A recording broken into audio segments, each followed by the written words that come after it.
ও যুবকরা, আজ ইন্টারনেটে আজকে তোমাদের কাছে গুনাহের সমস্ত সম্ভার একদম হাতের কাছে আছে। ওই পরীক্ষা তোমাদের পূর্বপুরুষকে দেওয়া লাগে নাই যে পরীক্ষা আজকে তোমরা দিচ্ছ।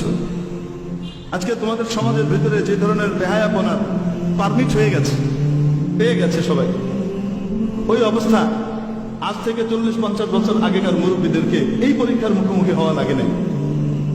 এজন্যে তারা খুব সহজে উত্তীর্ণ হয়ে গেছেন আলহামদুলিল্লাহ, আল্লাহর রহমতে।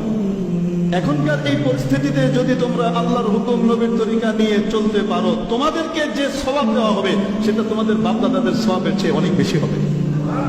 কারণ পরীক্ষা যত কড়া, ফলাফল হিসেবে তার নাম্বার এবং তার পুরস্কারও তত বেশি। আল্লাহ তাআলা এইভাবে দেন যে তোমাদের পুরস্কারও আল্লাহ অনেক দিবেন। শুধু নিজেদের চোখ নিয়ন্ত্রণ করো, নিজেদের হৃদয়, নিজেদের কল্পকে নিয়ন্ত্রণ করো, আল্লাহর হুকুম নবীর তরিকা অনুযায়ী ফ্রি মিক্সিং থেকে নিজেকে বাঁচিয়ে রাখো। নিজের গোপনাঙ্গ, নিজের ঊর্ধ্বাঙ্গ, এই সবগুলোকে যদি হেফাজত করতে পারো, আল্লাহ তাআলা তোমাদেরকে দিয়ে এই পৃথিবীতে তার দ্বীনকে জিন্দা করবেন। রহমতুল্লিল আলামিন রেখে যাওয়া আমানতকে তোমাদের মাধ্যমে পৃথিবীতে ইনশাআল্লাহ ছড়িয়ে দিবেন। তোমরা আল্লাহর দ্বীনের বাহক হবা ইনশাআল্লাহ। যেখানেই থাকো, জেনারেল শিক্ষিত হওয়ার চাই হও না কেন, আল্লাহ তাআলা তোমাদের দ্বারা দ্বীনের খেদমত দিবেন, তোমাদের মাধ্যমে নিবেন। দুনিয়াতেও তোমাদেরকে পুরস্কৃত করবেন, আখিরাতেও করবেন।